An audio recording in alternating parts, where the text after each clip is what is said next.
এই প্রতিদিন সকাল সকাল স্কুলে আসাটা কে তৈরি করেছে কে জানে? এরা কি জানে না স্কুল আসাটা যতটা ইম্পর্টেন্ট ঘুমানোটাও ঠিক ততটাই ইম্পর্টেন্ট। আর এক তো এই স্কুলের ব্যাগ এত ভারী মনে হয় যেন স্কুলে পড়তে আসি না মজুরি খাটতে আসি।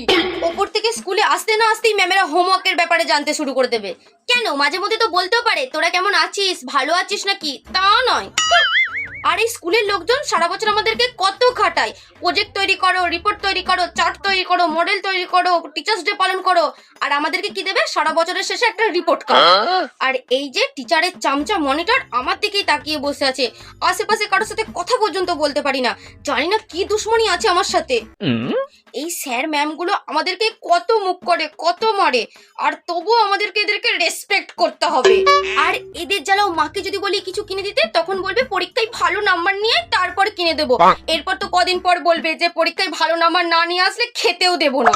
মা বাবার রাগ হলে তো আমাকে মেরে শোধ তুলে নেয়, আর আমার তো কোনো ভাইও নেই যে আমি কাউকে মারবো।